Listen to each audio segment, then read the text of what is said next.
Hi, so today I'm going to talk about how the circulatory system can help maintain body temperature in warm-blooded animals. So warm-blooded animals, basically birds and mammals, maintain a constant body temperature. And no matter what the temperature is outside, whether it's 120 degrees Fahrenheit or 50 degrees below zero, these animals always have basically the same body temperature within 2 or 3 degrees.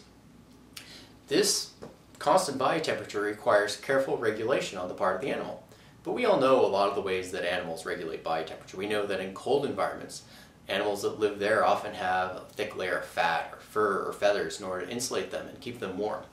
We also know that in warm environments, animals there will often take shelter in their burrow, or they'll find shade, or they'll go for a swim in order to cool down and maintain their body temperature.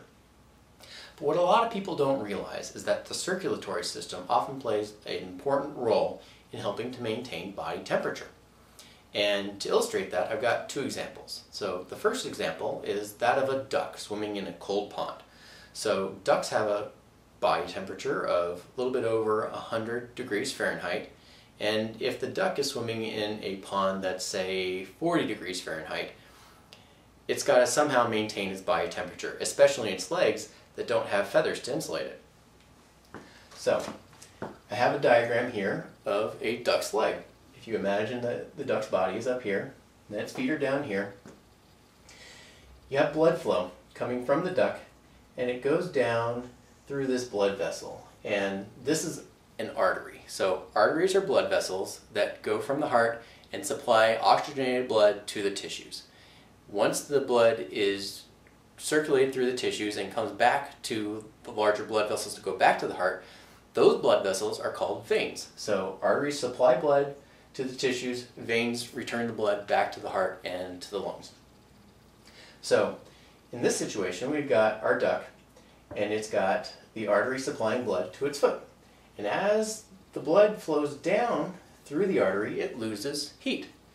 So it starts off at about 100 degrees, goes down to 99, say 89, 79, 69, goes out through the foot of the duck, probably returns at about, say, 64 degrees, and then it's got to go back up. So in a duck's leg, it's important where the vein is now, because if the vein is towards the inside, right next to the artery, this will allow the blood to get warmed back up, and it'll create what is called a countercurrent heat exchange system.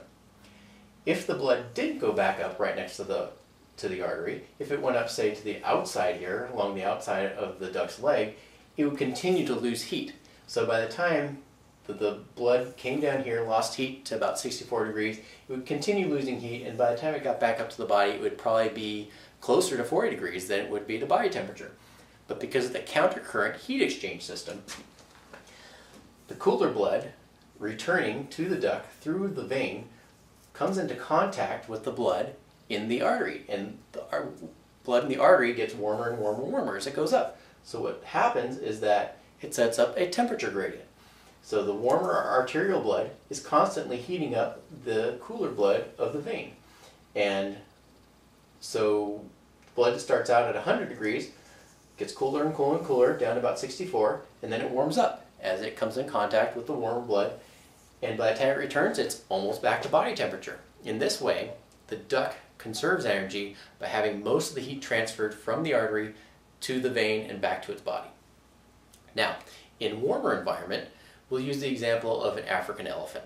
So African elephants live in a warm environment, and they have these large ears with lots of blood vessels in them. So on a cool day, when the elephant isn't too hot and doesn't need to cool down, these veins have a little bit of blood going through them, not too much. But the elephant has the ability to dilate its blood vessel. So when you dilate a blood vessel, you're actually making it bigger. It's a way to say it increases its size. So the blood vessel dilates, and that allows a lot more blood to flow through, say 3 or 4 times more blood to flow through than it normally would. So the warm blood, increased blood flow through the ear, and then the elephant is able to flap it through the air. And flapping the ears through the air allows it to increase the airflow over the blood. And this sets up basically the same system that occurs in all of our cars, in the car radiator. So car radiators set up much the same way.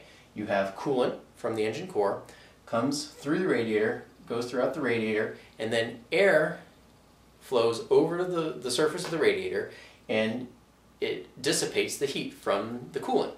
So the coolant loses heat to the air that's flowing over the radiator, and it goes back to the core of the engine and cools it down. Much the same in the elephant's ear.